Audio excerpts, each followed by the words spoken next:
বাংলা মানেই রাজনীতি, আর রাজনীতি মানেই বাংলা। বাংলা ছেড়ে যেমন রাজনীতি যাবে না, আর রাজনীতি ছেড়েও বাংলা থাকবে না।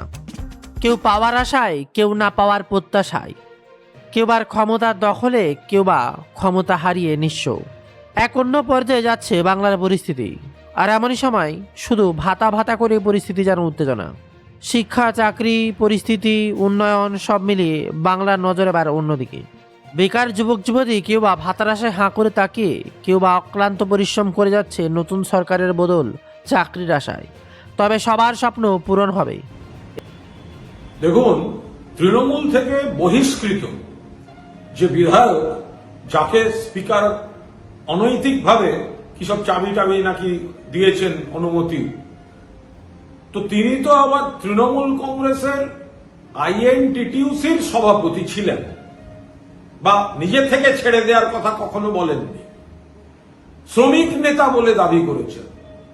তো গত কয়েকদিনে যতবার মুখ্যমন্ত্রী এবং বিজেপি নেতাদের সঙ্গে সৌজন্যের জন্য কখনো দিল্লিতে গিয়ে গাড়ির গ্যারেজে, কখনো অমুক, কখনো এইসব করেছেন, একবার রিকোয়েস্ট করেছেন যে বিনা পুনর্বাসনে হকারদের জীবনের উপর বুলডোজার চালানোটা বন্ধ হোক। সৌজন্য করতে গেছেন, দায়বদ্ধতা তো পালন করলেন না। তৃণমূল কংগ্রেস, মমতা বন্দ্যোপাধ্যায় নিজে নেমেছেন, আর আজকে প্রশাসনিক মিটিংয়ে এই কুণাল ঘোষকে, বেলেঘাটার বিধায়ককে মুখ্যমন্ত্রীর সামনে লিখিতভাবে এবং আমার বক্তব্যে বলতে হয়েছে অনুরোধ, হকার বন্ধুদের উপর বিনা নোটিশে উচ্ছেদটা বন্ধ করুন, সময় দিন, আলোচনা করুন, জনপ্রতিনিধিদের ইনভলভ করুন, কিন্তু এটা বন্ধ করুন। এবং মুখ্যমন্ত্রী এই বিষয়ে তার বক্তব্য পুলিশ কর্তৃপক্ষকে জানিয়েছেন, তিনি যা গাইডলাইন দিলেন তখন যেভাবে। দল ভাঙানোর খেলার চেষ্টা, যত রকম ধান্দাবাজি, সেগুলো করার সময় থাকতে পারে। তৃণমূলের আশ্রয় নিয়ে সিপিএম থেকে লাথি খাওয়ার পর তৃণমূলের প্রতীকে জিতে, মমতাদির প্রতীকে জিতে, অভিষেকের দয়ায় রাজ্যসভায় গিয়ে, তারপর সরকারে নেই বলে উল্টো গান গাওয়া, সৌজন্য নাম করে ইকুয়েশন তৈরি করা, এগুলো হতে পারে। শুধু শ্রমিক নেতা হকারের স্বার্থের কথাটা আর বলতে পারে না। এই আশা নিয়ে এগোতে হবে, রাজনীতিও থাকবে, তার সাথে মানুষও বাঁচবে। দেখবো আজকের বিশেষ বিশেষ খবর কি ঘটছে বাংলায়। বাংলাতেও থাকবে রাজনীতি, তার মাঝেও থাকবে কিছু মানবিক খবর। একদিকে তো অন্নপূর্ণা ভাণ্ডার চলতেই থাকবে, থাকুক একদিকে অন্নপূর্ণা ভাণ্ডারের টাকা পাওয়া, তার মাঝেই একের পর এক খবরের দিকে নজর রাখবো। এসআইআর এর ভিত্তিতে 12 যোগ্যদের নাম বাদ দেওয়ার নির্দেশ, আর রেশন কার্ড যাচাইয়ে বিরাট বড় পদক্ষেপ রাজ্যে। এবার রেশন কার্ড নিয়ে বড় পদক্ষেপ রাজ্য সরকারের স্বাস্থ্য দপ্তরের তরফ থেকে জারি করা হয়েছে গুরুত্বপূর্ণ নির্দেশিকা, মানতে হবে সবাইকে। ভোটার তালিকা এসআইআর 2026-এর প্রক্রিয়ার ভিত্তিতে অযোগ্য রেশন গ্রাহকদের চিহ্নিত করে নাম বাদ দেওয়ার নির্দেশ এবার খাদ্য দপ্তরের। নির্দেশিকাতে স্পষ্ট জানানো হয়েছে, মৃত, স্থানান্তরিত, অনুপস্থিতি ডকুমেন্ট ভোটারদের রেশন কার্ড যাচাই করা হবে। আসছে এক অন্য খবর, যার দিকে নজর রাখলে চোখ কপালে। মমতাকে রেজিনগরের আসন ছেড়ে দিতে তৈরি, এবার তৃণমূল নেত্রীকে বিধানসভায় নিয়ে যেতে প্রস্তাব হুমায়ুনের। এক অন্য খবর যেন সামনে উঠে আসছে, যাকে নিয়ে এবার ছিনিমিনি, সেই এবার মানুষের কথা ভাবে। একই খবর, তৃণমূল থেকে বহিষ্কৃত হওয়ার পর নতুন দল গড়েছিলেন হুমায়ুন। ভোটের আগেই আবারও হুমায়ুনের গোপন ভিডিও ফাঁস করেছিল তৃণমূল কংগ্রেস। আর এবার এক অন্য খবর, মমতা বন্দ্যোপাধ্যায় চাইলে তাকে রেজিনগরের আসনটা ছেড়ে দিতে তৈরি হুমায়ুন কবির।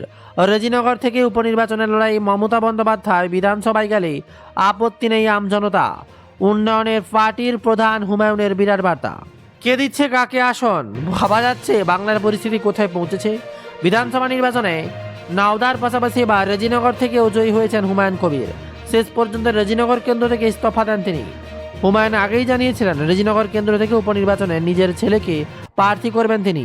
যদিও বুধবার ঋতব্রত বন্দ্যোপাধ্যায়ের নেতৃত্বে তৃণমূলের ভাঙন ধরার পরে তৃণমূল নেত্রীকে ফের বিধানসভায় নিয়ে যাওয়ার প্রস্তাব দিলেন হুমায়ুন। এজন্য এক অন্য হুমায়ুন, এদিন হুমায়ুন কবির বলেন, উনি এক সময় আমাকে মন্ত্রী করেছেন, দীর্ঘদিন ধরে ওনার সঙ্গে রাজনীতি করেছি, সেই হিসেবেই উনি যদি বলেন যে বিধানসভায় যেতে চান, আমাকে যদি উনি বলেন, তাহলে দীর্ঘদিনের নেত্রী হিসেবে ওনার জন্য আমি এটুকু করতে পারি। তবে তার জন্য শর্ত দিয়েছেন হুমায়ুন। তার দাবি, মমতা বন্দ্যোপাধ্যায়ের পক্ষ থেকে এই প্রস্তাব তার কাছে আসতে হবে। তিনি নিজে যেচে মমতা বন্দ্যোপাধ্যায় বা তৃণমূলকে এই প্রস্তাব দেবেন না। হুমায়ুনের কথায় তিনি ভাঙবেন কিন্তু মচকাবেন না। পরিস্থিতি যেন কোন দিকে যাচ্ছে দেখতে পাচ্ছেন। হুমায়ুনের কথায় উনি অন্যতম সিনিয়র রাজনীতিবিদ। 2021 নন্দীগ্রামের পরেবার ভোটের ভবানীপুরে হারলেন মমতা বন্দ্যোপাধ্যায়ের অনুপস্থিতিতে। তার দলের প্রধান বিধায়ক হওয়া সিপিএম বহিষ্কৃত ঋতব্রত বন্দ্যোপাধ্যায় যে দুর্ব্যবহার করলেন তা দেখে আমার মনে হচ্ছে উনি বিধানসভায় যেতে চাইলে সেই ইচ্ছেকে সম্মান জানানো উচিত। আমার ছেলের মাত্র 33 বছর বয়স, ভবিষ্যতে ওর সামনে আবার প্রার্থী হওয়ার সুযোগ আসবে। আম জনতা উন্নয়ন পার্টির প্রধান হিসেবে এটুকু আমি মমতা বন্দ্যোপাধ্যায়ের জন্য করতেই পারি, কিন্তু আমাকে প্রস্তাব দিতে হবে, আমি নিজে থেকে যাব না। বাংলায় যেন এবার কি অরাজকতা চলছে, আর তার মাঝে শেষ পর্যন্ত হুমায়ুনের কাছে হাত পাততে হবে তৃণমূলকে। কি কাণ্ড ঘটছে বাংলায়। মানুষই কথা বলবে, এবার শেষ রায় কি হবে বাংলায়। তবে এত কিছুর কাছেও যে শোক সংবাদ যেন গোটা পরিস্থিতিকে কাঁপিয়ে দেয়। তুমুল বজ্রাপাত, ফালা ফালা আকাশ, বজ্রাঘাতে শিশুসহ 6 জনের মর্মান্তিক মৃত্যু, শোকের ছায়া জেলায় জেলায়। ভাবা যায় এমন কাণ্ড। মুর্শিদাবাদের সুতি থানা এলাকায় মর্মান্তিক বজ্রাঘাতে প্রাণ হারালো এক শিশুসহ 2 জন। আম কুড়োতে গিয়ে দুর্ঘটনার শিকার হন তারা। ঘটনাকে কেন্দ্র করে এলাকায় শোকের ছায়া নিয়ে এসছে চাঞ্চল্যকর খবর সামনে আসতে এবার তোলপাড়। বজ্রাঘাতে শোকের ছায়া, 6 জনের মৃত্যু হয়েছে। দক্ষিণ দিনাজপুরে স্বামী স্ত্রী ও মেয়ের মৃত্যু হয়েছে। মুর্শিদাবাদে 2 জন, জলপাইগুড়িতে 1 জনের মৃত্যু হয়েছে। সুতিতে আম কুড়োতে গিয়ে প্রাণ গেল শিশুসহ 2 জন। এ যেন এক ভয়ানক মর্মান্তিক খবরে শোকাহত গোটা বাংলা। আজকে আবারও দুর্নীতির খবর। তৃণমূলের অফিসে বসে অন্নপ্রাশনের ফর্ম পূরণ, তা তো করছে, তাতে কোনো আপত্তি নেই। তবে সেই ফর্ম পূরণ করে টাকা আদায় পার্ক সার্কাসে এবার ধৃত যুবক। বড় খবর সামনে উঠে আসছে চঞ্চল। তৃণমূলের জামানায় চালু হওয়া অন্যতম জনপ্রিয় প্রকল্প ছিল লক্ষ্মীর ভাণ্ডার। সেই লক্ষ্মীর ভাণ্ডার প্রকল্পের বদলে অন্নপূর্ণা যোজনা শুরু করেছে রাজ্যের নতুন বিজেপি সরকার। তবে লক্ষ্মীর ভাণ্ডার প্রকল্প বিপুল দুর্নীতির অভিযোগে তদন্তে সিলগ্রহণ করার নির্দেশ দিয়েছেন মুখ্যমন্ত্রী শুভেন্দু অধিকারী। আর এবার সেই অন্নপূর্ণা যোজনার ফর্ম পূরণ করতে গিয়ে কাটমানি নেওয়ার অভিযোগ উঠল তৃণমূলের বিরুদ্ধে। পার্ক সার্কাস এলাকায় এবার তৃণমূল পার্টি অফিস অন্নপূর্ণা যোজনার ফর্ম ফিল আপ করে বিনিময়ে মহিলাদের টাকা নেওয়ার অভিযোগে এবার তোলপাড় গোটা বাংলা। তবে যার কাছ থেকে সব কেড়ে নেওয়া হলো তাকে এখনো থানায় আনতে ছাড়ছে না। এফআইআর এগেনস্ট মমতা ব্যানার্জি, একের পর এক এগেনস্ট মমতা বন্দ্যোপাধ্যায়ের উস্কানিমূলক বক্তব্য ঘিরে এবার বিতর্ক। শিলিগুড়ির পর এবার লালবাজারে এফআইআর দায়ের। কি কাণ্ড ঘটছে বাংলায়। এ যেন কোমরে দড়ি দিতে চায় তারা। এত বড় সাহস, তা কোনোভাবেই থেমে থাকবে না। তবে সমস্ত কিছু পরিস্থিতি খতিয়ে দেখবে পুলিশ। মমতা বন্দ্যোপাধ্যায়ের বিরুদ্ধে লালবাজার অভিযোগ দায়ের। প্রাক্তন মুখ্যমন্ত্রী মমতা বন্দ্যোপাধ্যায়ের বিরুদ্ধে রাষ্ট্রদ্রোহমূলক মন্তব্যের অভিযোগে তুলে লালবাজারে সাইবার ক্রাইম বিভাগে লিখিত অভিযোগ জমা দিয়েছে এবার অখিল ভারত হিন্দু জনসভা। বিরাট খবর সঙ্গে। আর দিকে আবার গতকাল বিরোধী দলনেতা হয়েছিলেন, আজ সিআইডির মুখোমুখি হলেন ঋতব্রত। বয়ান দিলেন সন্দীপন। বিরাট খবর সামনে উঠে আসতে তোলপাড়। বিধানসভার তৃণমূল বিক্ষুব্ধ শিবিরকে বিরোধী দলের স্বীকৃতি পেয়েছে। সেই বিক্ষুব্ধ শিবিরের নেতৃত্বে রয়েছে তৃণমূল থেকে 2 বহিষ্কৃত বিধায়ক ঋতব্রত বন্দ্যোপাধ্যায়, সন্দীপন সাহা। এই ঘটনায় 24 ঘন্টা কাটতে না কাটতে এবার সিআইডির মুখোমুখি হলেন ঋতব্রত এবং সন্দীপন। জানা গিয়েছে বিধানসভায় সইজাল কাণ্ড নিয়ে এবার ঋতব্রত সন্দীপনের বয়ান রেকর্ড করছে সিআইডি। প্রসঙ্গ, ঋতব্রত সন্দীপন সইজালের অভিযোগ তুলে বিধানসভার অধ্যক্ষকে চিঠি লিখেছিলেন। আর এই তথ্য ফাঁস করেন মুখ্যমন্ত্রী শুভেন্দু অধিকারী। তারপরে ঋতব্রত এবং সন্দীপনকে বহিষ্কার করে তৃণমূল কংগ্রেস। সূত্রের খবর, এদিন একটা নির্দিষ্ট জায়গায় সিআইডির মুখোমুখি হন ঋতব্রত এবং সন্দীপন।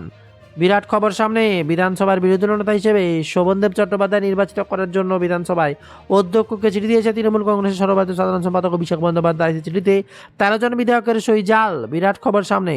বিধায়কদের সই জাল করা হয়েছে বলে অভিযোগ করে 27 মে বিধানসভার অধ্যক্ষকে চিঠি দেন ঋতব্রত বন্দ্যোপাধ্যায় এবং সন্দীপন সাহা। আসছি পরের খবর। এবার কলকাতার পার্টি এবার অবৈধ কাজ, রেভিনিউ লিকেজ, সিন্ডিকেট রাজ, তোলাবাজি বন্ধে কার্যত রেড অ্যালার্ট জারি। সিএম শুভেন্দু অধিকারী এসব অপরাধ বন্ধ করতে কীভাবে পদক্ষেপ করা হবে তা জানালেন কলকাতা পুরসভার port trust, custom, CSF, Kolkata police, রাজ্যের কেন্দ্রীয় ইন্টেলিজেন্সে একসঙ্গে মিটিং করে বলে জানিয়েছেন তিনি। আর অন্যদিকে অভিষেক বন্দ্যোপাধ্যায়কে নিয়ে এবার বিস্ফোরক হুমায়ুন। অভিষেক বন্দ্যোপাধ্যায় নিয়ে বিস্ফোরক কথা বললেন টিএমসি তথা বর্তমান এমএলএ হুমায়ুন কবির বক্তব্য, মমতা বন্দ্যোপাধ্যায় নিজে ভাইপোর বেশি অন্ধ ধৃতরাষ্ট্র। পরবর্তী মুখ্যমন্ত্রী বানানোয় ব্যস্ত ছিল, আমাদের কোনো কথা শুনেনি, আজ তার খোসারত দিচ্ছে। নিজে দায়ী মমতা বন্দ্যোপাধ্যায়, যত তাড়াতাড়ি সম্ভব অভিষেক বন্দ্যোপাধ্যায়কে গারদে ঢুকিয়ে দেওয়া দরকার, গ্রেপ্তার করে উড়িষ্যায় পাঠিয়ে দেওয়া দরকার। বিরাট বার্তা এবার হুমায়ুন কবির। তার সাথে আবার নতুন টিএমসির বিরুদ্ধে প্রতিবাদে নামলো বিজেপি। অ্যান্টিলার বাসিন্দাদের তোলাবাজি, সিন্ডিকেট রাজ এবং জমি দখলের অভিযোগ। কলকাতায় এক বিশাল প্রতিবাদ মিছিল করলেন বিজেপি নেত্রী প্রিয়াঙ্কা টেবরিওয়াল। খবরটি আসছে রামলীলা ময়দান থেকে জানবাজার পর্যন্ত মিছিল এবং বিক্ষোভকারীর প্রাক্তন তৃণমূল বিধায়ক স্বর্ণকমল সাহা ও নতুন টিএমসির ডেপুটি নেতা ও বিধায়ক সন্দীপন সাহার বাড়ির সামনে বিক্ষোভ দেখান এবং এই দুর্নীতির তদন্তে ইডি সিবিআইয়ের হস্তক্ষেপের দাবি করেন। আর এই মাত্র আরও এক খবর সামনে, টাটা স্টিল কারখানায় আগুন। টাটা স্টিল ব্রিটেনের একটি কারখানায় বড়সড় অগ্নিকাণ্ডের ঘটনা ঘটে, তবে ঘটনা হতাহতের খবর পাওয়া যায়নি। ঘটনাস্থল থেকে কর্মীদের নিরাপদ স্থানে সরিয়ে নেওয়া যায়। স্থানটি জানিয়েছে mid and West wealth fire service. এদিন রাত 8টা নাগাদ পোর্ট ট্যালবোর্ট সাইটের একটি প্রসেসিং লাইনে আগুন লাগে এবং নিয়ন্ত্রণে আনতে উপস্থিত হয়েছিল অনেকে।